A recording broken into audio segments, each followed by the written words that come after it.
Quand on accompagne quelqu'un qui est malade, à aucun moment on ne se dit qu'on accompagne la fin d'une vie. Tu parles au présent et tu découvres en fait la maladie de ton père. On se rend compte que quand on va interroger nos fantômes, ils sont très contents. Est-ce que tu as la sensation de faire partie d'une sorte de nouveau courant littéraire et d'en avoir été donc une forme de précurseuse? Bon, moi j'ai un rapport à l'invisible et à l'irrationnel qui fait que je crois aux fantômes. Moi, mon père est décédé d'une manière très brutale. Donc, c'est une question qui me tracasse vraiment de me dire, est-ce que j'aurais vraiment aimé l'accompagner sur une fin? C'est vertigineux comme question.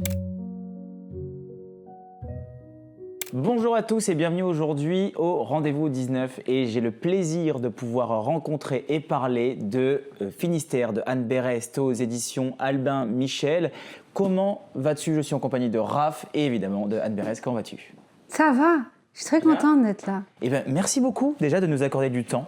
Merci de vous de m'avoir invité. Eh non, mais c'est la moindre des choses. Le livre est un livre qui parle... Bon, pour raconter l'histoire sans rien spoiler, on rentre dans une espèce de cosmologie familiale, on retourne de père en père jusqu'à l'origine, en tout cas 2 en arrière, ce qui fait qu'on rencontre 3 hommes de ta famille, ton arrière-grand-père, ton grand-père et ton père, et chacun a vécu une vie qui, pour toi, peut-être était inconnue, pour certains, que tu as découvert au fur et à mesure de ton enquête, pour en arriver sur une sorte d'épopée romanesque qui traverse la Bretagne, le Finistère, et c'est vraiment très prenant. Moi, j'ai vraiment beaucoup aimé dans le sens où il y a vraiment une fibre romanesque, donc c'est pas un livre qui est uniquement quelque chose sous forme de récit. Là, on est vraiment sur les personnages parlent, il y a des intrigues, on a envie d'en savoir ce qui se passe, et ce qui est très très très malin, pour continuer les compliments évidemment,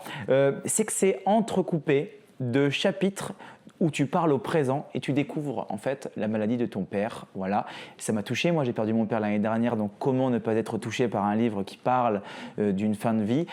C'est sublime, une très belle écriture. On est dedans du début à la fin. Et ma première question, pas des moindres, comment s'est passée cette enquête? Est-ce que cette enquête, est-ce que tu t'attendais à trouver ce que tu as trouvé lorsque tu es parti à la recherche de ton passé? Non, pas du tout. Ah ouais? Et c'est marrant que tu dises le mot enquête, parce que la carte postale, c'était vraiment une enquête, au sens... C'était comme un polar, la carte postale. Un polar vrai, hein, parce que tout ce que je racontais était vrai. Il y avait un détective privé, il y avait un graphologue, il y avait tous les éléments du polar. Mais tu as raison, là aussi c'est une enquête. Et je ne m'attendais pas du tout à trouver ce que j'ai trouvé. D'abord, je crois que nous, on appartient à une génération pour qui le passé de nos grands-parents, arrière-grands-parents, c'est quand même pas très clair. On ne les connaît pas tous très bien. Je ne sais pas si vous êtes d'accord. Est-ce que vous connaissez tous les prénoms de vos arrière-grands-parents? J'en ai aucun. Et en fait, c'est quand même un drôle de truc parce que moi, j'ai des enfants, et en fait, quand tu as des enfants, tu te rends compte que le temps, en fait, c'est rien. Que le temps qu'il y a entre tes parents et tes enfants, c'est rien du tout. Donc en fait, c'est là où je me dis, mais en fait, nos arrière-grands-parents et nous, c'est très proche. Et pourtant, il y a une mémoire qui s'oublie. Complètement. On vit dans un monde et une culture, tous, dans laquelle, en fait... on ne s'interroge pas sur le fait qu'on ne connaisse pas même les prénoms de nos arrière-grands-parents. C'est bizarre. Parce qu'en fait, il y a plein d'autres cultures pour lesquelles ce n'est pas du tout le cas. C'est vrai. Et tu parles de la difficulté que tu as ou dans le fait d'aller parler à ton grand-père ou à ton père, oui. ou à ta mère, comme si c'était violer leur intimité quelque part. D'aller leur soutirer des informations. C'est-à-dire que, en fait, comme si poser des questions sur la famille pouvait être quelque chose qui va déranger des récits qu'il ne faudrait pas déranger, alors que, en fait, on se rend compte que quand on va interroger nos fantômes, ils sont très contents qu'on vienne les déranger. Et ils ont plein de choses à nous dire. Et quand on dit leur prénom, ils arrivent. Vraiment. Et il y avait quelque chose en plus qui était particulier, c'est que quand j'ai écrit la carte postale et que j'allais sur mon passé, c'était un passé qui avait été volontairement effacé. Mais pas ici. Ici, c'était simplement le travail de l'oubli du temps. Mais donc, quand j'ai commencé à aller frapper à la porte des 2 Eugène, alors là, ils sont arrivés et ils étaient ravis. Et ce que j'ai découvert d'eux, mais j'ai adoré. Parce qu'en fait, toute vie est romanesque quand on s'y plonge. Moi, mon premier métier, ça a été d'être biographe. J'ai passé des années à raconter la vie de ce qu'on appelle Monsieur et Madame Tout-le-Monde. Mais ça n'existe pas, Monsieur et Madame Tout-le-monde. Personne n'est Monsieur et Madame Tout-le-monde. Bien sûr. Quand tu plonges dans la vie de quelqu'un, parce que quand j'étais biographe pour des gens âgés. Mais quiconque a vécu 80 ans, mais quiconque a vécu et traversé des choses inouïes. Bien sûr. Donc, chaque vie est romanesque. Donc, je ne m'attendais pas à découvrir ce que j'allais découvrir, mais j'ai adoré. Ah oui, donc il y a des choses il n'y a pas eu de secret familial, des choses qu'on essaie d'enterrer, de surtout pas réveiller. Non. Il y a quelque chose qui, par construction, est quand même un peu caché, c'est que ton père a été militant, oui, c'est féministe, vrai. Et ça, c'est la clandestinité par construction. C'est vrai. C'est-à-dire qu'en effet, encore une fois, ce que j'ai vécu, je ne suis pas la seule à le vivre. Quand j'ai interrogé mon père sur sa jeunesse, il y avait quelque chose de troublant parce qu'en fait, on n'imagine pas nos parents jeunes. C'est étrange pour un enfant de se plonger dans la jeunesse de ses parents. Et moi, mon père, je l'ai interrogé, je lui ai dit, mais en fait, qu'est-ce que tu voudrais laisser de toi dans ce livre? Il m'a dit 2 choses. Mes travaux scientifiques. Là, j'étais un peu embêtée pour faire du romanesque. Ouais, pas évident. Parce que, si tu veux, tu disais, Chris, avec gentillesse, que mon livre était très romanesque. Et moi, j'adore le roman. Moi, je fais ce que j'appelle des romans vrais. C'est-à-dire que tout est vrai, mais j'aime transformer ça, écrire ça à la façon du roman. J'adore le roman. Mais quand il m'a dit, il faut que tu parles de mes travaux scientifiques, je veux dire, il y a 10 personnes en France capables de comprendre ces travaux. Donc, j'étais embêtée. Mais moi, j'ai travaillé. Et ensuite, il m'a dit, et je veux que tu parles de mon passé trotskiste. Alors d'abord, moi, au moment de faire ce livre, je ne peux pas faire la différence entre un maoïste et un trotskiste. Ouais. Donc, je vais me plonger là-dedans pour comprendre. Et ensuite, en effet, c'était une période où les gens entraient en clandestinité, puisque c'était des mouvements qui étaient interdits par l'État. Et donc, si on adhérait à ces mouvements politiques, on était forcément dans l'illégalité et donc des clandestins. Et donc ça m'a passionnée. Mais parce que j'aime l'histoire, avec un grand H. Bien sûr. Il y a quelque chose d'assez mystique et scientifique dans ton livre, parce que ce que tu viens de dire est pour moi extrêmement intéressant. Tu viens de dire que tu aimais prendre des histoires, les modifier pour en créer une sorte d'épopée romanesque où il y a des véritables interactions entre tes personnages, des intrigues qui se créent, des liens qui se font. Et ça me fait penser à une chose, ça me fait penser aux travaux d'Elisabeth Loftus, si je ne dis pas de bêtises, qui parlait de la malléabilité de la mémoire, qui disait qu'en fait notre mémoire n'est ni plus ni moins qu'une reconstruction permanente de notre passé. En fait, ce livre, si on devrait l'imager, ça serait un grand livre de mémoire, en tant que mémoire de notre cerveau, notre mémoire à nous, qui serait la tentative de rebâtir un passé en utilisant le mensonge, donc la fiction, ou en tout cas la probabilité. Est-ce que lorsque tu te replonges dans ton livre, quand tu l'as retravaillé après par la suite, tu t'es dit, tout est resté comme tel, comme tu l'as produit, ou alors tu as été modifié des passages parce que pour toi, ils ne correspondaient pas à ce moment-là à la nouvelle imagination que tu t'en faisais de Constantin. Je me suis imaginé, tiens, je vais rajouter ce passage-là, ça marche mieux peut-être pour dire ce que j'ai à dire. Est-ce que tu as eu ce travail-là ou pas du tout? C'est une question très précise de quelqu'un qui écrit. On rentre dans les secrets de fabrication là. Hein. Ça, c'est un truc, moi, ça me passionne. Ça... En fait, si tu veux, moi, mon souci, ma zone de travail, quand je parle de roman vrai, roman vrai, donc, étant un terme qui utilise 2 mots antagonistes, celui du roman de la fiction et vrai de la vérité. elle est que j'ai un pacte. J'ai un double pacte. J'ai un pacte avec mon lecteur. C'est-à-dire que mon lecteur, il sait que quand il ouvre un de mes livres, ceux des cycles du roman familial, ça veut dire Gabriel, la carte postale, les Finistères et ceux qui vont venir, mon lecteur sait que tous les éléments sur lesquels je me base sont vrais. Donc, parfois, ça m'arrangerait de transformer le réel, mais je m'y refuse. À cause de ce pacte avec mon lecteur. D'accord, c'est intéressant. Parce que je veux que mon lecteur sache que ce qui lui semble invraisemblable dans le livre est vrai. Mais dans les dialogues, par exemple, les dialogues, c'est un peu inventé. C'est là où j'y viens. Donc, il y a ce pacte avec le lecteur, et il y a ce pacte aussi avec mes personnages, parce que moi, je prends des personnages qui ont vraiment existé. Et en fait, par fidélité à ces êtres, je ne vais pas modifier leur trajectoire ni ce qu'ils ont vécu.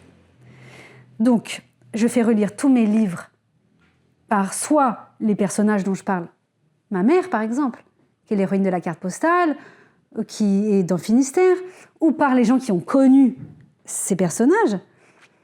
Et quand ils me disent que je me trompe, parfois ça ne m'arrange pas, mais je change.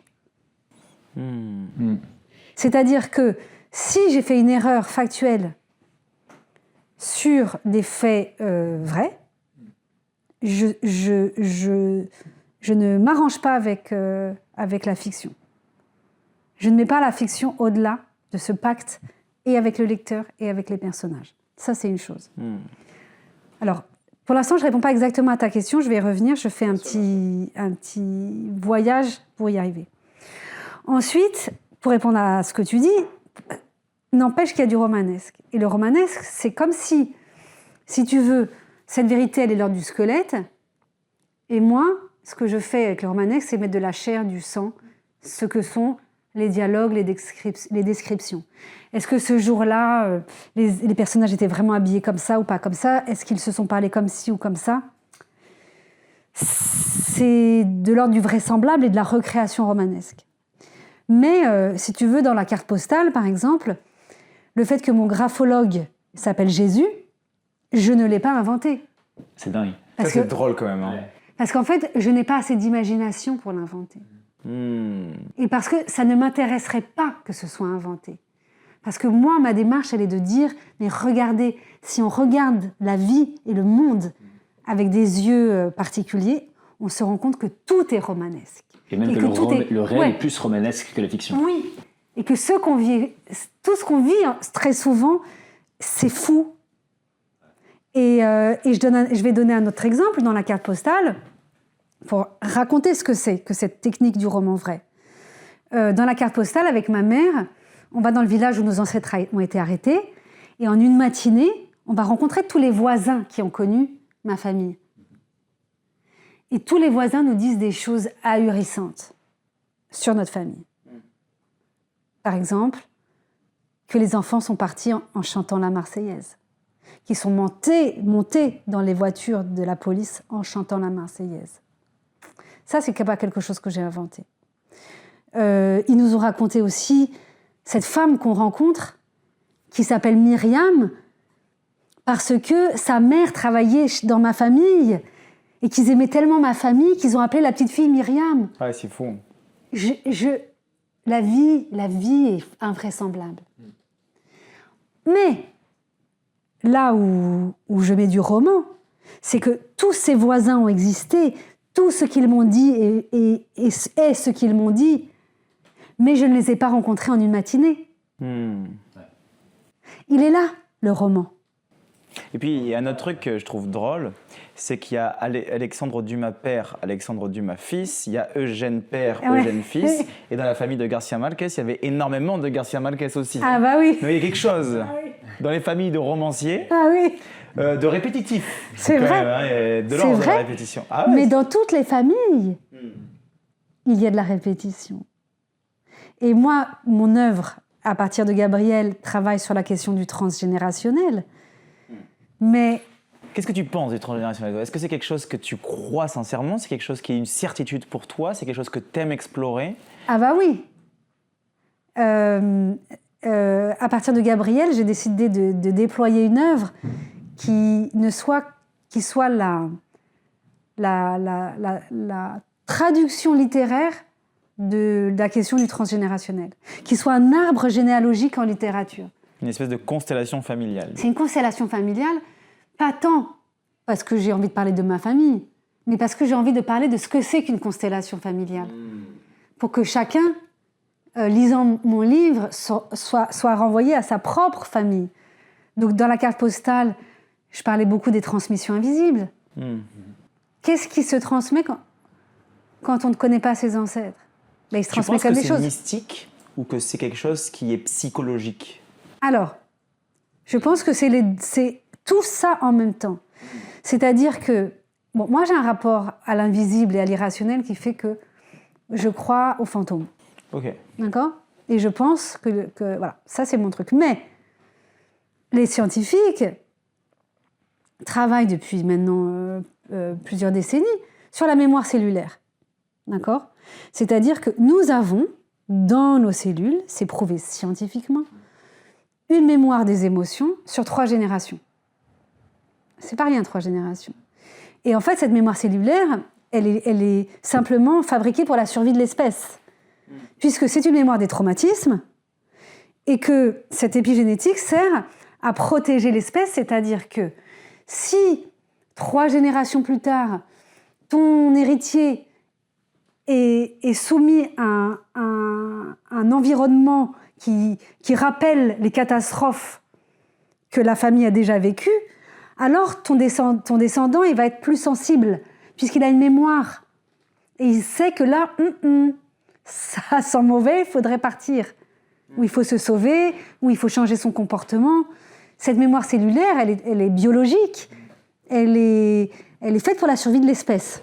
Si je comprends bien, c'est des cellules qu'on nous transmet de génération en génération qui portent en eux les traumatismes de nos ancêtres. Voilà, donc imaginons que toi, ouais. tu Moi, j'ai une fille de 2 ans et demi, par exemple. Alors, donc toi, imaginons que tu as vécu, tu as fait un grand voyage, et que dans ce grand voyage, tu as eu un bateau qui a failli se noyer, que tu as failli mourir noyé. Ok. Eh bien, quelque chose va se modifier dans ta cellule, donc c'est pour ça que c'est de l'épigénétique.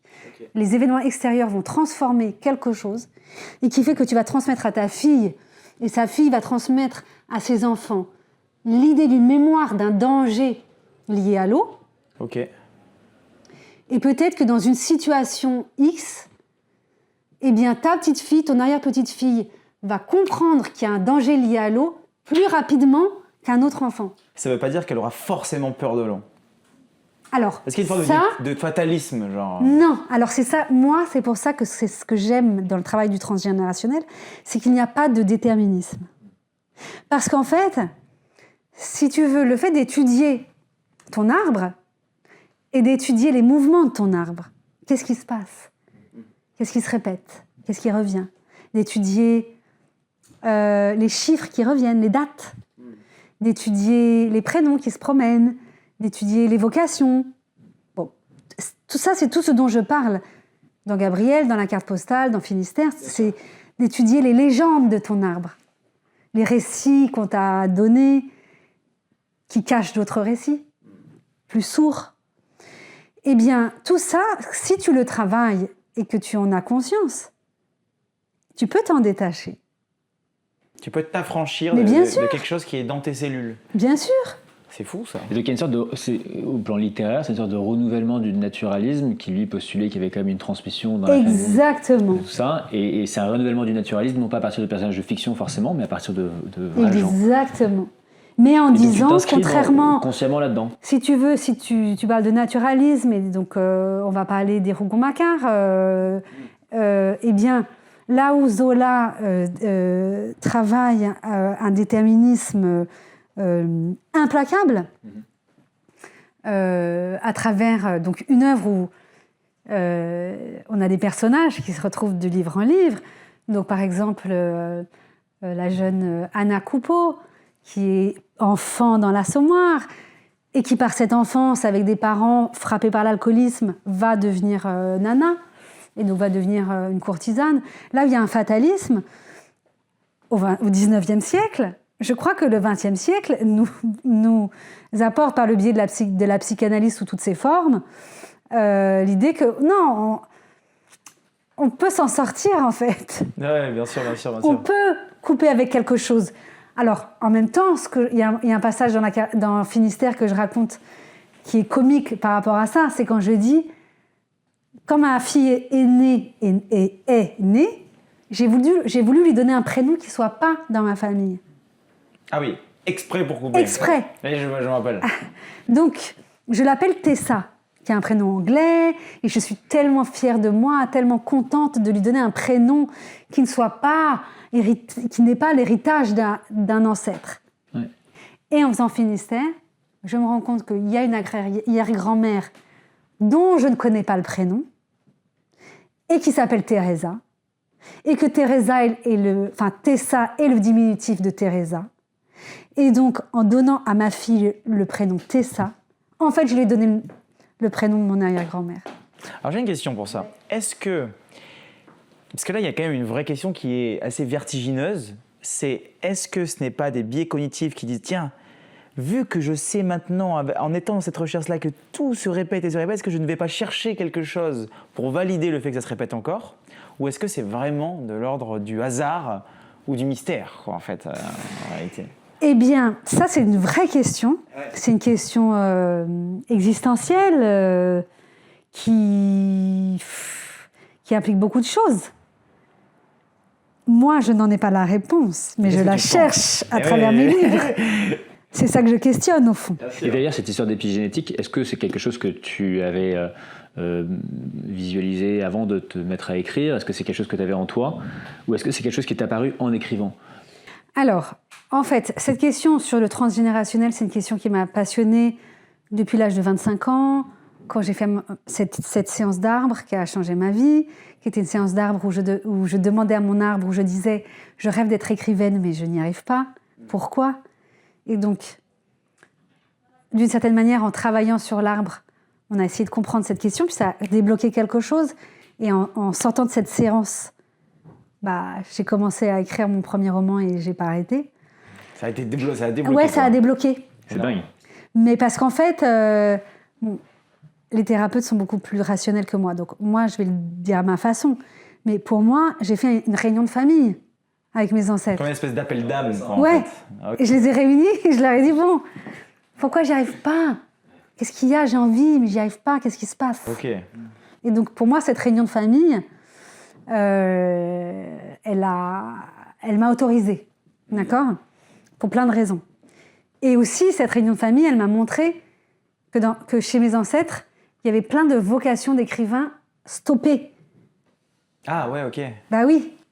Qu'à plein de générations, des gens avaient voulu écrire, mais n'étaient pas allés au bout du geste.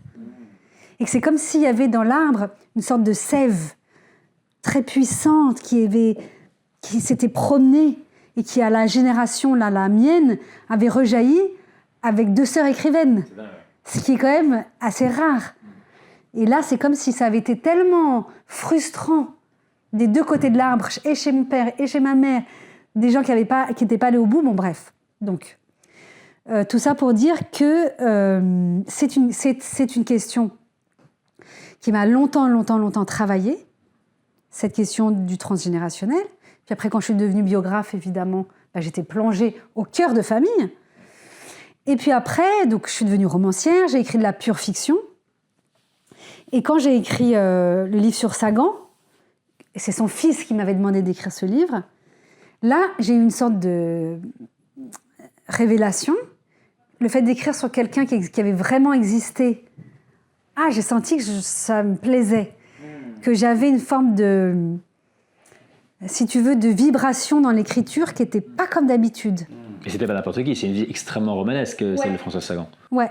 Donc tu avais un point d'accroche qui était quand même entre se dire Françoise Sagan c'est très romanesque et se dire mon grand-père ou un inconnu ce sera aussi romanesque, il y a quand même un gap. Tout à fait. Mais comme j'avais eu ce métier de biographe où j'avais travaillé les vies des êtres. Et ben ensuite, quand j'ai écrit Gabriel avec ma sœur, j'ai eu une sorte de révélation où j'ai vu face à moi un arbre.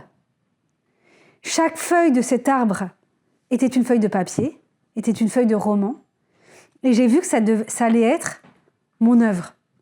Et que tous les livres que j'allais écrire, à partir de Gabriel, jusqu'à la fin de ma vie, seraient le dépliage d'un arbre littéraire. C'est venu de cette vision, en fait.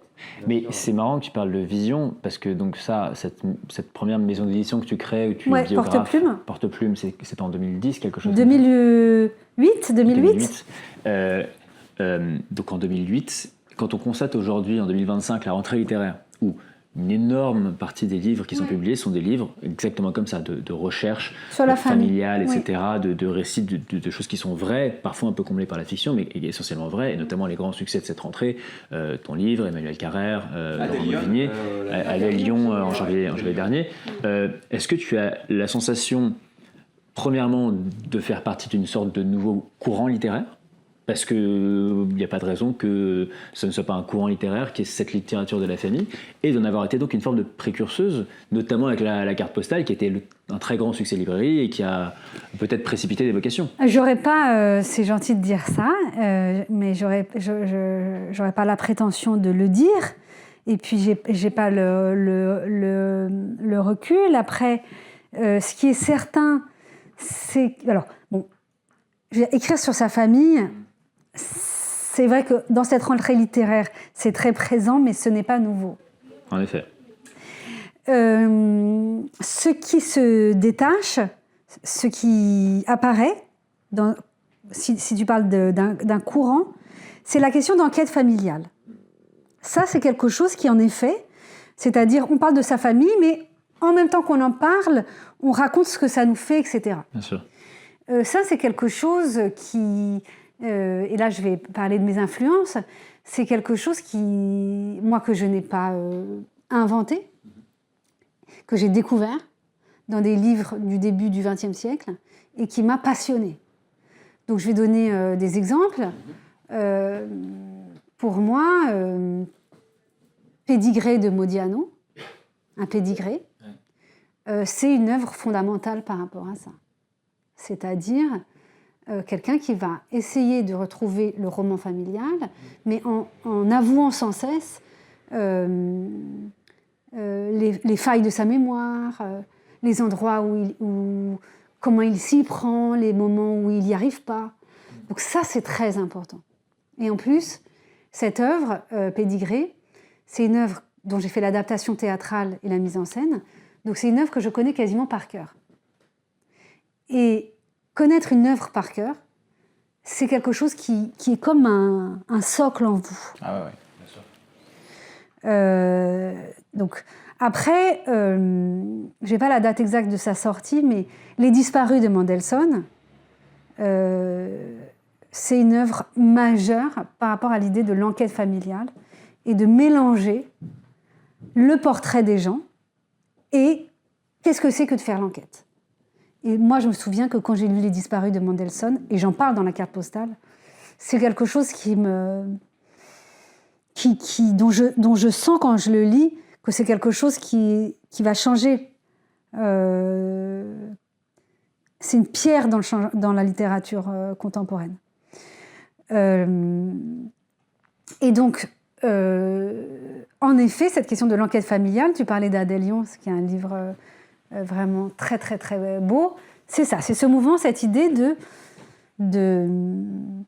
à la fois qu'on cherche, on explique ce que la recherche provoque en nous. Et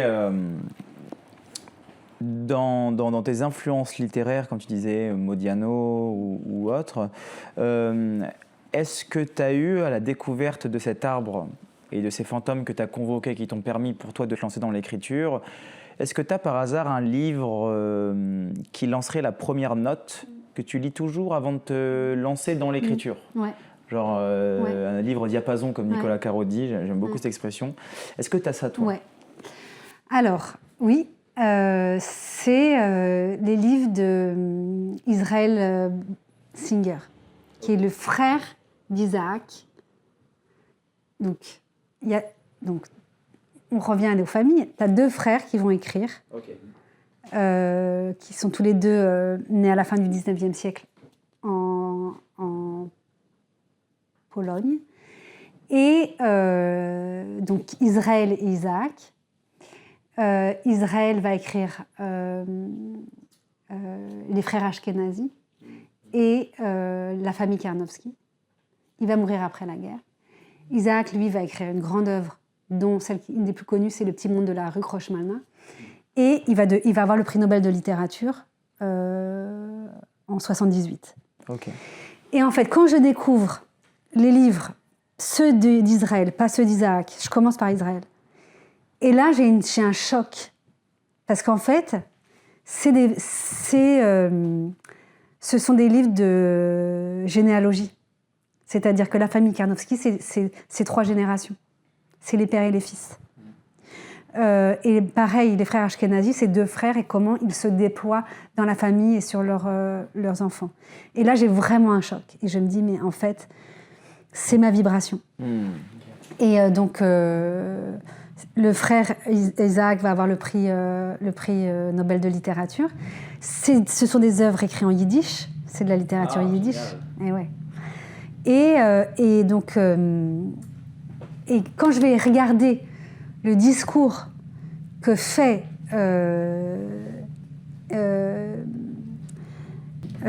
Isaac quand il reçoit le prix Nobel de littérature, regardez ce discours, c'est génial.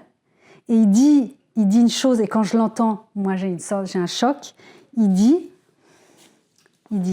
et là voilà. Il dit, on me demande souvent pourquoi écrivez-vous dans une langue morte ? Et je voudrais y répondre en quelques mots. Premièrement, j'aime écrire des histoires de fantômes. Et rien ne convient mieux à un fantôme qu'une langue morte. Plus la langue est morte, plus le fantôme est vivant. Les fantômes aiment le yiddish et à ma connaissance, ils le parlent tous. Deuxièmement, non seulement je crois aux fantômes, mais aussi à la résurrection.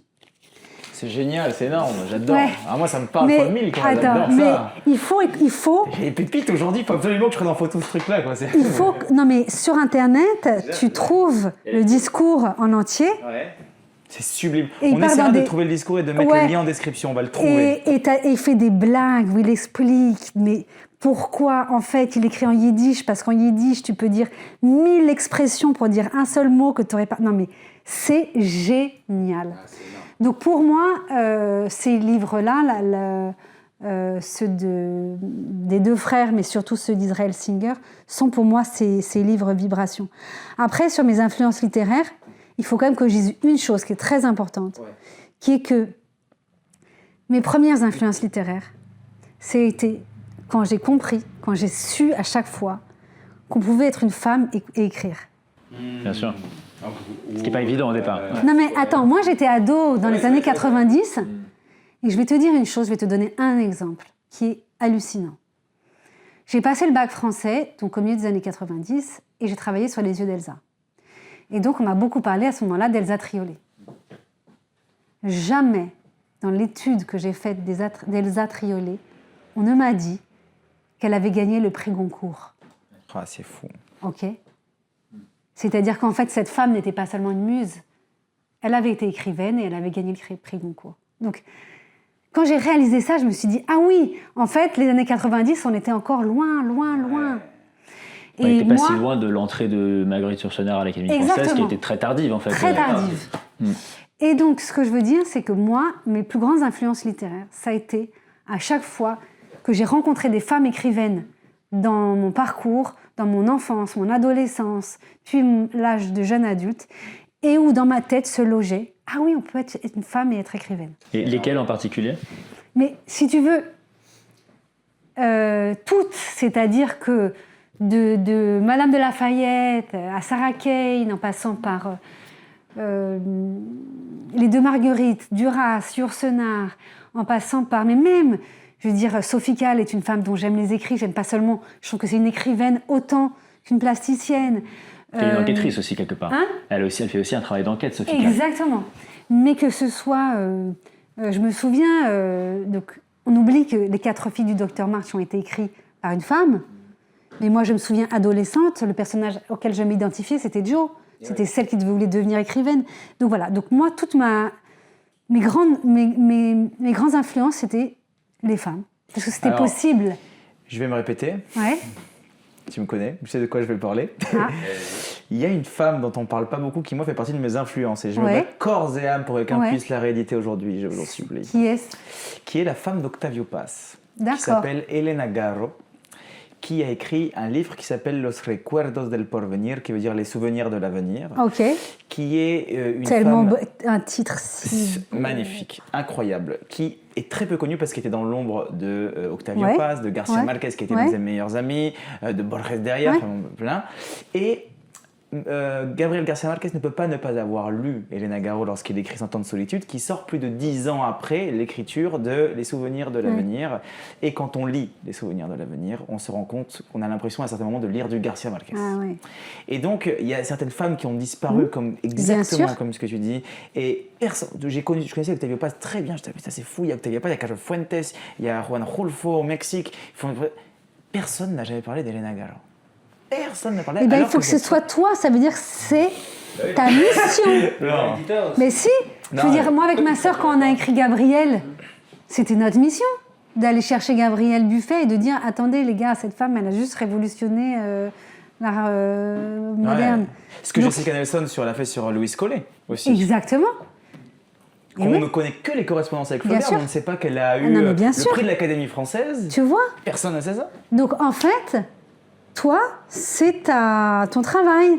Déjà, si j'arrive à le faire rééditer, si on m'entend par là-bas, Tu dois le faire. Et elle sera Ouais, je tellement trouve que contente. c'est- Elle va c'est- t'aider. non, le travail de traduction, je pense que c'est un vrai travail de traducteur. Je pense que c'est vraiment un boulot qui nécessite Ouais. un vrai traducteur, quoi. Mais donc, ça veut dire que ton travail, c'est d'aller chercher un Ouais, le éditeur, texte, tout ça, non, etc. tout est prêt, il est juste à attendre. Que tu d'être, dis, voilà, moi, je vais faire la préface. Je vais dire pourquoi c'est très important pour moi. Que c'est le genre de femmes-là, Bah ouais. exactement comme ce que tu viens de dire dans les influences, qui sont toujours un peu. Et je trouve qu'il y a cette mode aussi. Je trouve ça très très bien que ça émerge aujourd'hui. Disons de tendance redonner plutôt que voix. mode alors. Hein Tendance plutôt que mode, parce que mode ça fait un peu... Oui, c'est vrai, tendance, pardon, c'est exactement. Et de redonner parole Ouais. à des femmes, ou peut-être pour certains peut être des hommes aussi, mais plus carrément évidemment des femmes qui ont été invisibilisées Bien sûr, énormément. bien sûr. J'ai vu Mariana Enriquez qui a fait un truc sur Silvina Ocampo, qui pareil a été passée derrière tout le monde. Elle a établi un portrait qui est absolument génial. Enfin, je trouve que ce Eh que oui. tu dis est absolument nécessaire, quoi. Absolument nécessaire. Pour en revenir, donc, je vous rappelle évidemment que nous sommes avec Anne Berest en train de parler de Finistère, qui est un livre qui retrace de père en fils jusqu'en arriver à la fille, qui va remonter toute la lignée des pères pour savoir, avant le décès de son papa, qui est son père et d'où est-ce qu'il provient. Une question peut-être un petit peu intime, mais qui me tient aussi beaucoup à cœur. Tu as eu la chance et la malchance de pouvoir accompagner ton père sur une fin de vie, donc à travers un cancer. Comment est-ce qu'on vit ça, cet accompagnement c'est quelque chose qui... Moi, mon père est décédé d'une manière très brutale. Un D'accord. infarctus foudroyant, en une demi-heure, il n'était D'accord. plus là. D'accord. Donc, c'est une question qui me tracasse Waouh. vraiment de me dire, est-ce que j'aurais vraiment aimé l'accompagner sur une fin?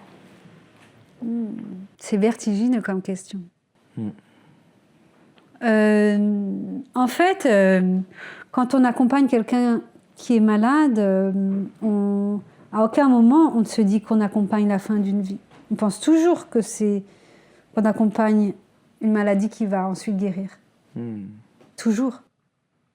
En tout cas, moi, j'avais pas conscience du tout qu'il allait mourir. Lui, il l'avait? C'est une question que je me pose tout le temps. Ah ouais. Je me demande, est-ce qu'il savait? Est-ce qu'il savait? Ça me taraude, cette question. Ah, c'est fou, ça. Franchement, je comprends. Tu me parlais d'une phrase dans l'Invention de la solitude de Paul Auster. Je l'ai noté là en plus. En anglais, mais je vais la traduire après. Writing begins in loss, in the discovery that one's father is mortal. Donc, la littérature naît dans le deuil et dans la découverte que son père est mortel. Est-ce que c'est quelque chose qui te parle En l'occurrence, en tout cas, en me plongeant dans ce livre, évidemment, je me suis plongée dans la question de la littérature des pères. Et je me suis souvenue à ce moment-là qu'un des textes qui m'a le plus marqué dans ma vie, parce qu'encore une fois, je le connaissais par cœur. Et j'en reviens à cette chose-là, des textes qu'on connaît par cœur. Et comment ensuite ils nous forgent quand on est écrivain. Tellement vrai ça. Tellement vrai. Ouais, c'est hyper important. Non, et le texte que je connaissais par cœur, parce que je l'avais étudié et appris à l'école, c'était la lettre au père de Kafka, que j'avais étudiée en allemand. Ah, punaise. Qu'on nous avait fait apprendre par cœur, parce qu'en fait, le par cœur, c'est une des meilleures façons d'apprendre une langue. Et donc, c'était la lettre au père. Et la lettre au père, donc c'est un texte posthume, que Kafka écrit, c'est une vraie lettre. Ouais, qui donne à sa mère. Hein. Ouais. Et en fait, elle est dans une langue en allemand qui est une langue très étrange parce que c'est une langue qui n'est pas celle du... Il n'a pas voulu bien l'écrire. C'est jeté. Et donc, il y a des moments, et en particulier donc, dans ce début de lettre, je le recevais comme une gifle de par ce mouvement d'écriture. Et donc, je suis allée la rechercher là. Ah, c'est énorme. Quelle belle recherche, c'est sublime. Et si c'est pas un travail d'enquête, ça, quand même. Bah, c'est génial. C'est génial. Les gens qui bossent pour nous. Et donc, ce début, il est fou. Très cher père, tu m'as demandé l'autre jour pourquoi je prétends avoir peur de toi. Comme d'habitude, je n'ai su que répondre à un moment où, de toute façon, je ne savais rien dire. Oh, Ça veut dire quoi ? Je ne savais rien dire. Qu'est-ce que ça veut dire ? Je veux dire, c'est... Et ensuite, il dit, mais cette question ne m'a pas lâché. Et en plus, en allemand, on dit le mot pour dire ne m'a pas lâché, c'est losgelassen, c'est-à-dire cette question, elle ne m'a pas laissé partir. C'est beau l'idée qu'une question... Ouais. ne te laisse, tu vois, elle te retient, elle te laisse jamais partir. Et je me la suis souvent répétée. Pourquoi ne t'ai-je pas répondu ? Peut-être parce que je ne le pouvais pas, peut-être parce que je ne le voulais pas, et peut-être aussi parce que je ne le devais pas. Oh là là. Et après, on me dit que Kafka n'a aucune influence dans le domaine littéraire. J'ai un copain à moi dans l'autre chroniqueur qui disait, Antoine m'avait dit, je comprends pas pourquoi Kafka est un peu surcoté. Mais qu'on entend ça, on peut pas dire ça, c'est impossible. On peut pas dire ça. La claque. La précision, c'est-à-dire, il veut dire à la fois que je ne le pouvais pas, je ne le voulais pas, je ne le devais pas. Il choisit pas. Il donne les 3 verbes. Et ce qui est beau aussi, c'est que donc, dans ce début, il dit à ce moment-là, à un moment donné, donc il dit je ne le pouvais pas à ce moment-là. Et en allemand, le moment, il choisit un mot qui dit le Augenblick. C'est l'œil, le clignement d'œil. J'ai les frissons. Merde. Voilà, c'est quoi ce truc ? Tu sais, j'ai été voir un jour en conférence quelqu'un qui est très peu connu en France, mais qui écrit des livres que je trouve... C'est un Islandais qui s'appelle Stefansson, Jon Kalman Stefansson. Ouais. Je vais le voir en conférence, il y en a 5 dans la salle. J'adore ses livres. Okay. Et il dit quelque chose qui m'a torturé l'esprit. La femme lui pose une question. Ça n'a rien à voir en plus avec la conférence. D'accord. La femme lui pose une question, il ne répond pas, il bug complètement. Et il répond à côté. Et la femme lui dit, mais monsieur, vous avez répondu à côté de la question. Il dit, mais vous savez, le problème, madame, ce n'est pas la question, mais c'est l'endroit où je suis en moi lorsque j'entends cette question. Et lorsqu'il m'a dit ça, lorsqu'il dit ça au public, je suis comme ça, pince de serre. Je suis là, mais punaise, si ça, c'est pas dingue, si ça, c'est pas... L'endroit où je me... C'est pas la question, c'est l'endroit où je me trouve en moi lorsque j'entends la question. Et en fait, quand j'entends Kafka, ce que tu dis là, c'est exactement ce truc-là qu'on ressent, quoi. C'est exactement ce truc-là qu'on ressent. J'ai un truc qui, moi, m'a beaucoup... J'étais en train de chercher ça parce que ça m'a fait tellement parler. Quand j'ai lu cette lettre au père de Kafka, et que moi, j'avais un père qui était exactement la même chose que le père de Kafka. Exactement pareil. Un docteur qui voulait un fils qui fasse de grandes études, beaucoup de suivre le bac S, truc, énormément de pression. Et moi, j'ai quitté l'école à 16 ans, je suis tatoué de la tête aux pieds, enfin, l'antipode complet. Et il dit, dans la lettre au père, « J'aurais été heureux de t'avoir comme ami, comme chef, comme oncle, comme grand-père même, encore qu'avec plus d'hésitation, comme beau-père, mais comme père, tu étais trop fort pour moi. Ce passage est fou. Il est fou ce passage. Il est fou ce passage. Moi, ce passage, il m'a flingué. Ouais. Quoi. Quand j'ai lu ça, j'ai dû le relire 1000 fois. Ouais. Je me suis dit, mais c'est totalement ça, c'est trop, trop fort pour moi. Ouais. Ça aurait pu être tout, mais c'est que comme père. Et c'est ce côté transgénérationnel, fataliste. C'est un peu fataliste parce que c'est ton père, tu ne peux pas faire autrement. Et est-ce que tu as ce truc de, avec tes enfants, essayer de ne pas reproduire des choses que... Oui, ouais, mais je fais des conneries. Ce qu'on dit ou ce qu'on ne dit pas, Ah ça oui, marque de toute toujours. façon, oui. c'est foutu, quoi. Oui, et parfois, avec mes enfants, je parle et j'entends ma mère qui parle et je dis, mais qu'est-ce que tu fais là? Tu vois, c'est horrible. C'est fou. Ça t'arrive souvent, ça? Ouais, ça m'arrive. Ah ouais? Le pire, c'est si ta fille ou ton fils te dit là, on dirait mamie. Hein. Ça, c'est dur. Là, c'est dur. Encore plus quand c'est la belle-mère. Et ouais. Et toi, ce que Kafka écrit sur qu'il aurait préféré avoir son père comme grand-père, ami, etc., c'est quelque chose que tu as ressenti. Et je te pose la question parce qu'en fait, en le lisant, je me suis dit, elle en fait un personnage. D'ailleurs, tu l'appelles Pierre souvent. Parce que c'est un personnage, Pierre et ta mère Lélia. Et tu l'écris avec, je crois, quand même beaucoup d'admiration. Ouais. Énormément d'admiration. Ouais. C'est quelque chose que tu as ressenti ou finalement tu es très heureuse qu'il ait été ton père avec... Je crois que c'est ce que... Je crois que la conclusion du livre, c'est de dire à quel point ce que je suis, c'est grâce à lui, entre autres, grâce à son exigence, son rapport au monde, etc. Et moi, je transforme les êtres de ma famille en personnages, mais aussi en héros. Je tiens à ce qu'ils soient héroïques. Je tiens à ce que les lecteurs les aiment et qu'ils soient des modèles. C'est très important pour moi, cette distinction entre personnages et héros. Et surtout aussi, moi, j'écris pas contre ma famille. J'écris avec ma famille, mais avec vraiment. C'est-à-dire qu'en plus, non seulement je les inclus, mais ils relisent. Et j'ai un pacte. Je parlais tout à l'heure de pacte avec le lecteur, de pacte avec les membres de ma famille. C'est que quand ils relisent mes livres, je leur dis, le moindre mot que vous voulez couper, je ne le discute pas. Et ils t'ont déjà demandé de couper des mots? Bien sûr. Oh. Bien sûr. Ok. Mais pas parce que c'était des choses secrètes, mais parce qu'ils estimaient que j'étais pas juste. Ah, ok. Tu vois, que c'était pas... Il y a vraiment ce besoin de coller au réel. Oui. Et aussi parce que moi, je mets la vraie vie. Je mets pas la littérature au-dessus de tout. Moi, je mets la vraie vie au-dessus de tout. C'est-à-dire que je veux que mes sœurs, elles soient heureuses. Je veux pas que mes sœurs soient chagrinées par mon livre. Tu te distingues de Carrère en ceci, qui lui a plus tendance à dire on écrit tout ce qui est vrai, et peu importe les dégâts que ça peut avoir sur ma mère. Ou je me distingue de beaucoup de gens que j'admire. Et Dieu sait que j'ai une admiration sans borne pour Emmanuel Carrère. Mais moi, je mets la vie au-dessus. Il y a eu une très très belle incarnation du fait que tu associes ta famille à tes livres. C'est cette séquence à la Grande Librairie il y a quelques semaines. Ah oui, avec ma sœur. Je ne savais pas qu'elle allait venir. La conclusion de ton livre.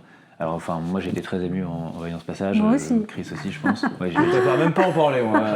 Qui est connu, ça. Ouais. Il n'y a même pas de question particulière. Je voulais juste dire que c'était un passage qui était vraiment très beau et on sentait l'émotion et en même temps la proximité. Ça m'a beaucoup... je ne savais pas qu'elle allait venir. Et quand je l'ai vue arriver sur le plateau, et quand j'ai compris ce qu'elle allait lire... Là, c'est dur. Ouais. Ah, c'est dur. Là, c'était difficile. Ouais, c'était émouvant. Parce que c'est rare qu'on te lise à toi-même quelque chose que tu as écrit. Oui. Et c'est magnifique. Surtout quand c'est quelqu'un de ta famille. Oui, c'est ça le truc. Tu as écrit un livre avec elle? J'ai écrit un livre qui s'appelle Gabrielle, donc sur notre arrière-grand-mère. Comment on écrit à deux, surtout avec sa sœur? Ah, j'ai adoré. On a adoré, c'était comme... on a retrouvé notre état d'enfance.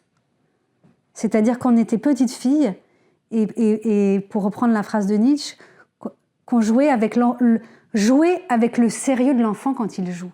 C'est très beau ça. Et en fait, on a retrouvé ça. Ouais. C'est-à-dire que quand on était petite et qu'on jouait à nos jeux, qu'on s'inventait, on y mettait un sérieux fou. c'était vrai. Et là, on s'est dit, mais c'était la même chose. C'est énorme. On jouait à écrire un livre ensemble. C'était bon, c'était extraordinaire. Et on a mélangé, notre but, c'était de mélanger nos écritures. C'est-à-dire, on n'a pas écrit un chapitre elle et un chapitre moi. J'écrivais un bout qu'elle réécrivait derrière. Et ainsi de suite. Et puis pour le coup, vous avez quand même 2 styles distincts. Enfin, moi, j'ai lu La chair Bien des sûr. autres, avec qui j'ai eu la chance de discuter un petit peu avec ta sœur. Vous avez 2 styles différents, Très 2 différents. univers très différents. Ouais. Toi, tu es très posé, très réfléchi. On sent qu'il y a un travail qui est complètement distinct du côté plus rock'n'roll de ta sœur. Tu vois, Ma sœur, c'est un volcan en ébullition. C'est génial. Et les repas de famille doivent vraiment être quelque chose de... Ah oui, on se marre bien. Eh ouais. Mais si tu veux, en plus, donc ma sœur a un rapport à la langue qui est charnel. C'est vraiment une grande styliste. Moi, je suis plutôt du côté de la structure. Et en fait, on a appris l'une de l'autre. Et puis, il n'y a que ma sœur, et inversement, qui peut dire la vérité. Parfois, elle lisait des trucs, elle me disait « Ah, ça va pas du tout, c'est pas bien. » Et inversement. Mais sinon, personne ne vous dit jamais la vérité. Sauf Donc, un avis très très proche, ça peut arriver quand même, cette licence. Ou pas trop. Trop proche, on se pose beaucoup de questions. Moi, avant de dire Oui, la vérité. bien sûr. Ouais, je On sais est trop pas. proche. La sœur, je pense qu'en famille, on peut plus facilement peut-être se dire la vérité, parce qu'il y a souvent des conflits familiaux. Enfin, je veux dire, moi, ma sœur, j'ai aucun problème voilà. à lui dire c'est chiante, quoi, j'en peux plus. Mon pote, je vais lui dire écoute, Bah oui. j'ai besoin d'être un peu seul, là, on a un coup de fil. Là. Mais pourquoi? Parce plus que difficile. si tu veux, le lien de... Tu peux te disputer, mais tu ne peux pas cesser d'être frère et sœur. Tu peux cesser d'être ami. Mais donc, tu as moins peur de casser le lien. Mais est-ce que c'est pas l'amitié? Alors moi, je mets l'amitié encore au-delà de la famille. C'est Ah, moi, c'est intéressant. C'est mon avis, parce que D'accord. moi, Parce que c'est choisi. Parce que c'est Une exactement. amitié, oui. Et moi, je me dis oui. que quand on est amis, au moins, on a le privilège de n'être que soi-même dans sa plus grande médiocrité.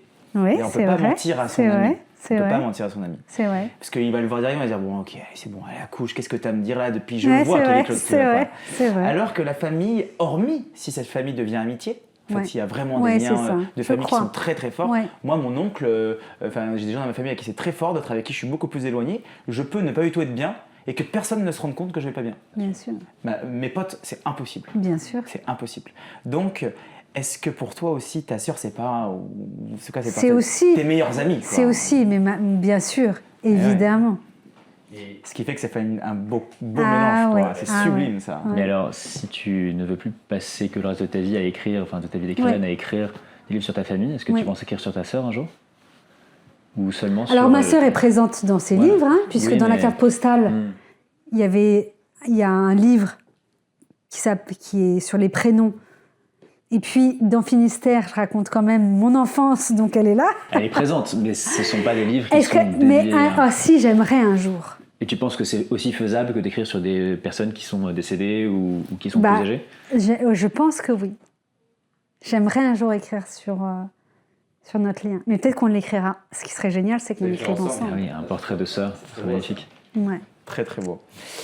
Pour en revenir un petit peu à tes influences, est-ce qu'il y aurait une autre influence qui a été extrêmement importante pour toi dans ta vie, qui te permet aujourd'hui de pouvoir te perdurer en fait dans ton écriture? Est-ce que, tiens, allons un petit peu ailleurs. Ouais. On a beaucoup parlé de famille, tout ça. Est-ce que tu as c'est pas une capacité, mais ce choix de des fois aller contre toi-même et des fois aimer des textes qui sont peut-être à l'opposé de ce que toi tu prônes? Ah oui, bien sûr. C'est-à-dire que moi, je vois la littérature comme une nourriture et j'ai envie de manger de tout. Et que pour être en forme, pour être en bonne santé, il faut tout manger. Si je ne mangeais que les formes d'aliments que je produis dans mon jardin, je finirais par être carencée. Eh ouais. Donc, Récemment, ça serait quoi le dernier livre que tu aurais pu lire ou le livre qui allait contre tes idées mais que tu as dit c'est quand même incroyable? alors il y a des choses différentes. Bien Il y a sûr. aller contre ses idées et aller contre sa littérature. Elle est contre sa littérature plutôt. Alors, bon, moi je lis énormément parce que c'est ma passion et je lis beaucoup mes contemporains. Je suis toujours frappée par les gens qui disent je lis pas, les écrivains qui ne lisent pas la littérature contemporaine. Oui, bien sûr. Ça me fascine.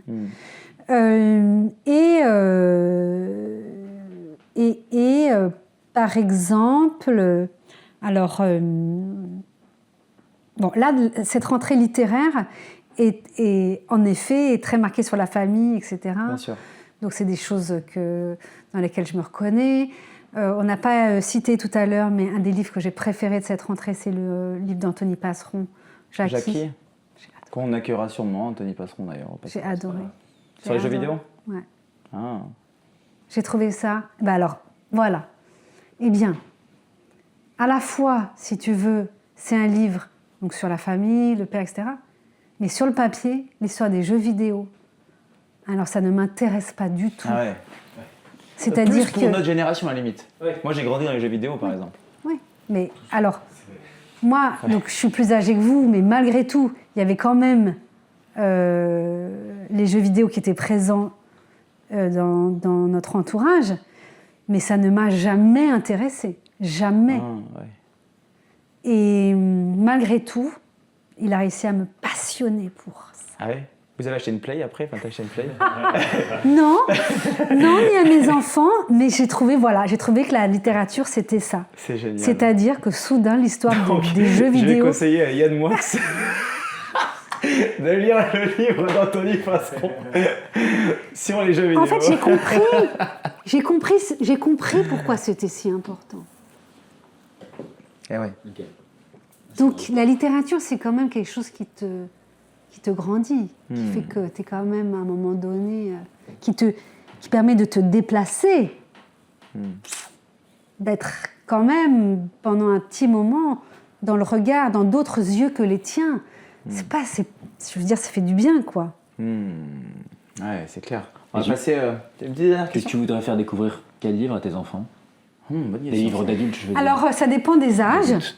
Ça dépend des âges. Et à chaque fois que moi, j'ai voulu leur faire découvrir quelque chose, je suis toujours...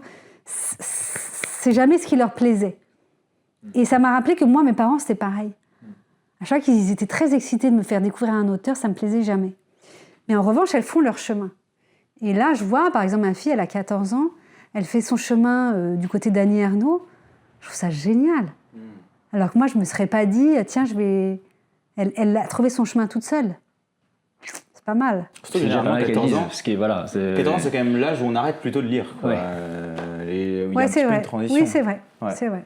Là, lire à 14 ans, se mettre à fond dans Annie Ernaux, Ouais, c'est original. Est-ce que c'est quelque chose que toi, tu n'aimes pas personnellement Si, mais je me serais dit, je vais attendre.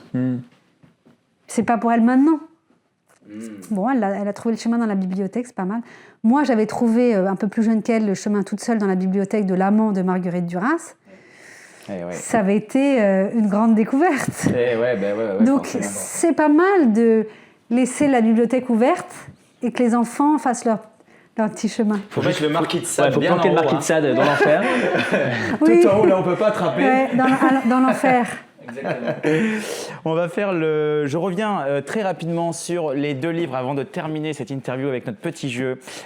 Finistère, le dernier livre d'Anne Berès aux éditions Albin Michel. Et la carte postale qui est aussi en poche, non ? Oui, bien sûr. Qui est aussi en poche, là on l'a en grand format chez Grasset. 2 livres absolument géniaux sur cette construction d'une œuvre et le retour à nos familles, à nos racines, à nos origines. Et on va faire un petit jeu. Ouais. On n'a pas tout à fait terminé. On va te dire si tu es d'accord ou pas avec certaines citations. Alors moi, il faut savoir que je déteste le conflit et que j'aime être d'accord. C'est très difficile pour moi de dire que je ne suis pas d'accord. Mais je vais faire un effort, d'accord ? Ok. Voilà. Alors. Je commence, mon ami Raph ? Vas-y. Alors, est-ce que tu es d'accord avec Marguerite Yourcenar ? Normalement, oui. Je ne dis, ben voilà, je passe à l'autre. Avec Marguerite Yourcenar, lorsqu'elle dit « Nos morts nous sont plus nécessaires que les vivants, car c'est d'eux que nous tenons la mesure de ce que nous sommes. » Oui et non. Alors, Ah. il faut savoir que Marguerite Yourcenar, elle perd sa mère à la naissance. C'est-à-dire qu'elle se construit avec l'idée que la personne la plus importante de sa vie est absente, est morte. Donc, de dire que les morts sont plus importants, on l'entend. Ouais. Mais si on vivait qu'avec nos morts, on ne deviendrait personne. Je veux dire, elle dit ça parce qu'au fond, elle parle de sa mère. Mais dans cette phrase, elle oublie. C'est très juste, parce que c'est dans les mémoires d'Adrien. Ouais. Et effectivement, il y a énormément de décès autour de l'empereur Adrien, donc c'est exactement la même chose, quoi. Et en fait, elle doit tout à son père. C'est son père qui l'a élevée, Marguerite Yourcenar. Et qui l'a même... Raconte ça dans une trilogie magnifique. Voilà, et amené à la littérature, puisqu'il lui a payé sa première édition. Donc j'entends quand elle le fait parler à Adrien, mais elle, dans sa vie, je pense qu'elle dirait oui à ça et l'inverse en même temps. Ouais, je comprends. Moi, j'ai une phrase, on est un peu dans le mysticisme, mais tout à l'heure, tu parlais des fantômes, alors je me dis que... Patrick Modiano. Dans Dora Bruder, il y a cette phrase je me tourne vers les ombres du passé et je sens qu'elles me regardent. Est-ce que tu te sens regardée par... Bien sûr que je me sens regardée par les ombres du passé. Elles sont tellement vivantes, ces ombres. Évidemment. Tu sens ça te guide dans ta vie ou c'est simplement là, comme ça, sans... Non, non évidemment, ça me guide. Mais ça me guide concrètement. Ok. Bien sûr. Intéressant. Est-ce que tu es d'accord avec Marguerite Duras lorsqu'elle dit « Écrire, c'est tenter de savoir ce qu'on écrirait si on écrivait ». Oh là là, mais je suis tellement d'accord avec cette femme. Comment cette femme sait dire des choses aussi précises et justes. C'est une phrase qui me renverse le cœur. C'est-à-dire que je comprends qu'elle est si juste et si importante, cette phrase, que même, c'est comme si mon cerveau se bloque, tellement elle est importante. Tellement elle me touche. Bien sûr. Comme quand... Qu'est-ce que ça veut dire ? De quoi ? Parce que ce que dit Marguerite Duras. Pourquoi est-ce que ça te touche à ce point ? Qu'est-ce que concrètement ? Parce qu'en fait, c'est la folle entreprise de vouloir devenir écrivaine. C'est ça. Enfin, je veux dire, c'est vertigineux. Et elle sait le Quand est-ce que formuler. tu sais que tu as terminé ton livre ? Que ce que tu as écrit était suffisant ou... Moi, je déteste terminer les livres. C'est-à-dire qu'à un moment donné, mon éditrice, elle doit prendre l'ordinateur et l'enlever. C'est-à-dire que terminer est une chose c'est la seule chose qui me rend dépressive. Ah oui, à ce point ? Oui, parce que moi, j'aime quand le livre, il est dans ma tête et que dans ma tête, il est extraordinaire. Après, quand il part en impression, c'est autre chose. Je comprends, mais tellement, parce que là, je suis sur la signature de mon BAT. Ah non, mais... C'est un enfer. C'est horrible. De se dire que là, je ne peux plus Tu rien peux plus modifier. Je ne peux plus rien toucher. C'est un rapport au réel. Ah ouais, c'est fou. Mais je crois que c'est René Char, mais peut-être que je me trompe, donc il faudra me corriger au montage. Je crois que c'est René Char qui dit, en parlant de poésie, mais qu'un poème, ça ne se termine pas, ça s'abandonne. C'est ça beau. s'interrompt. Ouais, c'est beau. Très beau. Ouais. Ah ouais, c'est magnifique. Que c'est toujours imparfait et que...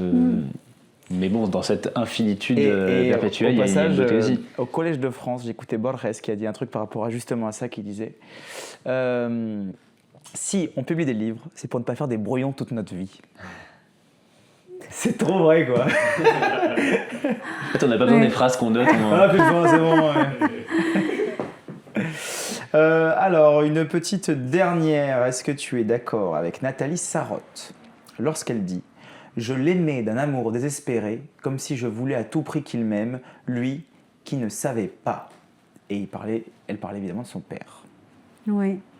Bah, ça pourrait être le résumé de Finistère, de mon rapport à mon père.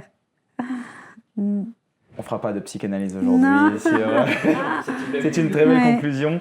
Avant de terminer, 3 choses. La première, est-ce que tu aurais là 3 livres à nous donner qu'il faudrait lire au moins une fois dans sa vie ?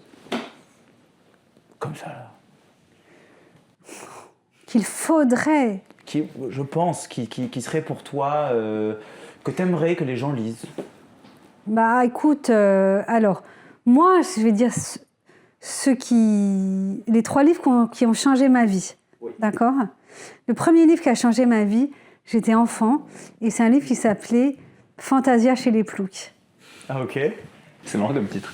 Et en fait, je sais pas, je devais avoir 7-8 ans quand je l'ai lu. Et en fait, c'est un livre qui m'a fait exploser de rire. Et je me suis rendu compte que la littérature, était capable de te faire rire. J'ai trouvé que c'était génial parce qu'en fait, c'était l'idée de l'indépendance. Donc, je crois que dans sa vie, il faut avoir lu un livre qui fait rire. D'ailleurs, petite incise, les ploucs, tu racontes ça dans ton livre. Oui, c'est un mot finistérien, le mot plouc. Exactement. Pourquoi ? L'étymologie, parce que les villages, les villes, les petites villes en plou, en breton, ça veut dire que c'est la plus petite ville. Donc les ploucs, c'est ceux qui habitent les plus petites villes. Donc, il faut avoir lu dans sa vie un livre qui vous a fait rire, parce que sinon, ça veut dire que vous n'avez jamais compris ce que c'était que la puissance d'un livre. Moi, les autres livres qui m'ont fait beaucoup rire, par exemple, c'est les livres de Fanté, Mon chien stupide, ou voilà. Il faut avoir... Philippe Roth aussi, qui fait Philippe très drôle. Roth. Portnoy et son complexe. Donc voilà, et donc essayez au moins commencer à trouver un livre qui vous fait hurler de rire et qui sera toujours réconfortant. Ensuite, moi, les livres qui ont changé ma vie, c'est vraiment, ça va être une tarte à la crème ce que je vais dire, mais c'est vrai. C'est La recherche du temps perdu. Eh ouais. Non mais... Là, on est heureux.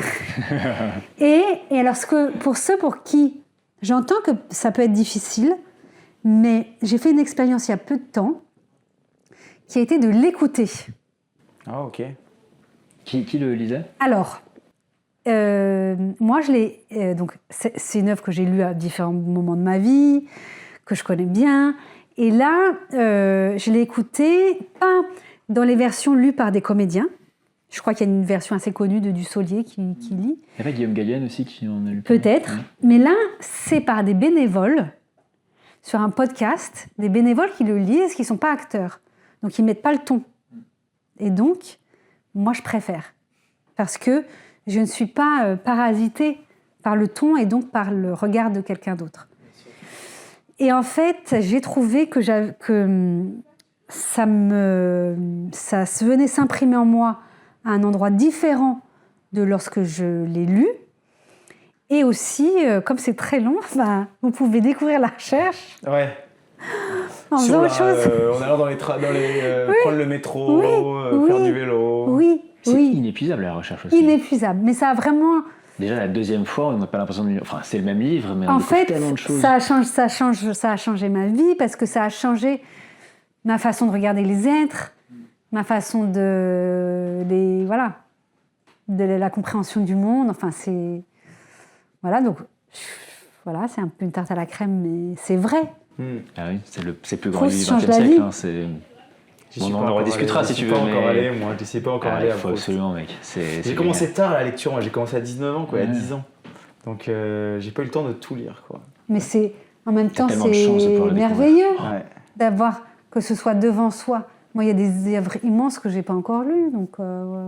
Et même certaines qu'on aimerait oublier pour Ouais. pouvoir les relire comme si c'était la première fois. Harry Potter. C'est vrai. Qu'est-ce que j'aimerais pouvoir lire Harry Potter la première C'est fois. vrai Ah ouais.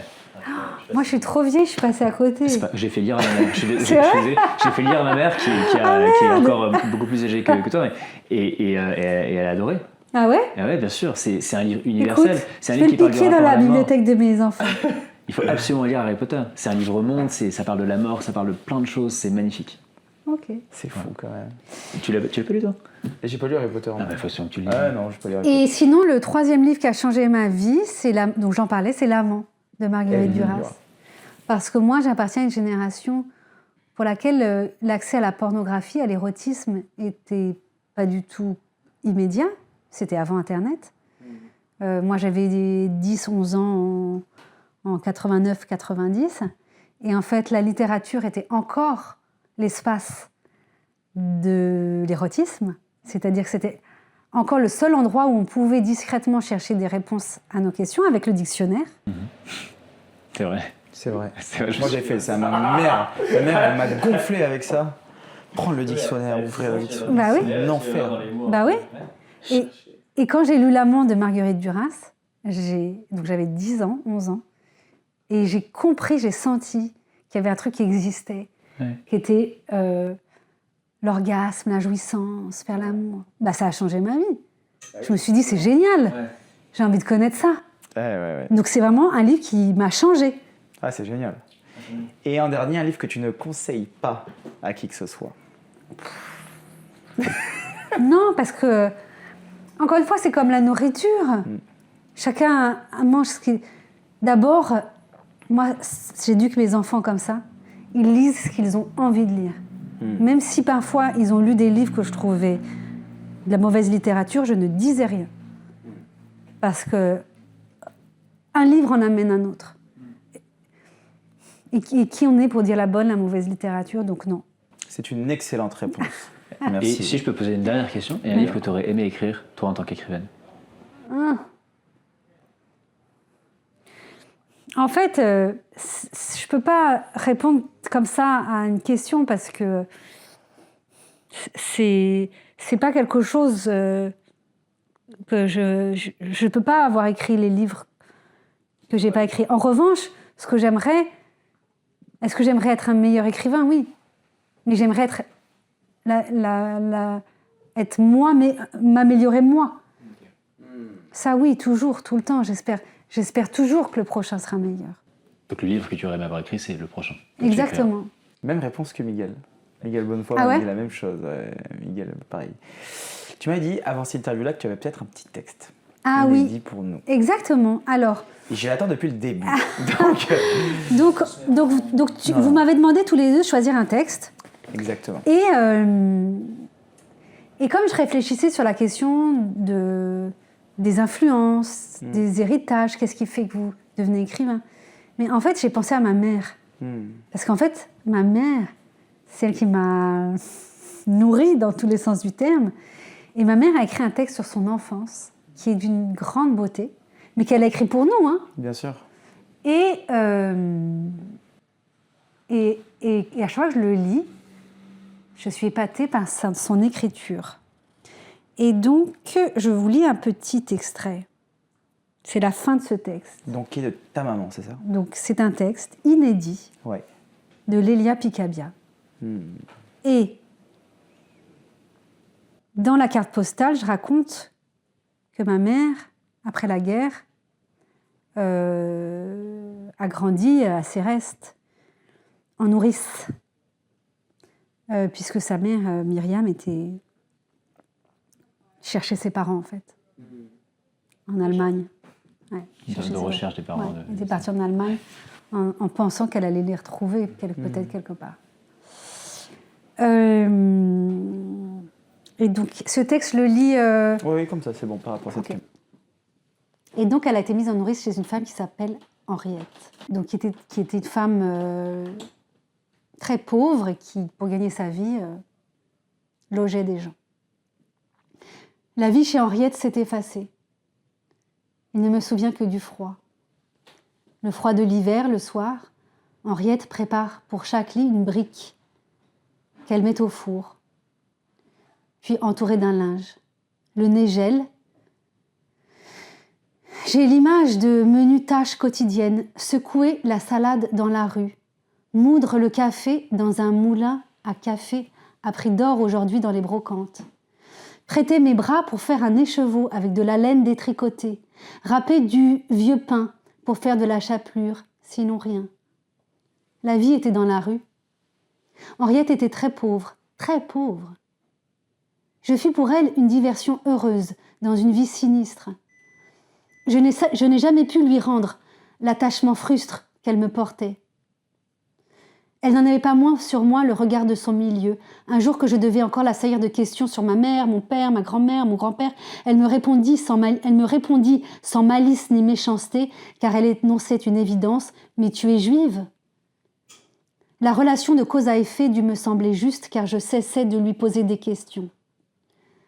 La fin de ses restes se confond aujourd'hui avec une robe en organdie rose, faite non par Henriette, mais par la couturière du village, dont le nom m'échappe aujourd'hui. Je me revois percher des heures sur une table pour faire le rond de l'ourlet. Cette robe fut mise pour le remariage de ma mère en juillet 1952, et ce Céreste-là a disparu de ma vie. Et j'aime ce texte parce qu'il me fait penser à Annie Ernaux. Ouais. Il me fait penser à Modiano. Et... C'est un très beau texte. Et voilà, Très, et très, ma très beau mère texte. écrit très bien. Mais oui, Voilà. il faut la publier, votre mère. Là. Ouais, mais faut... je pense qu'on va la publier un jour. Ouais.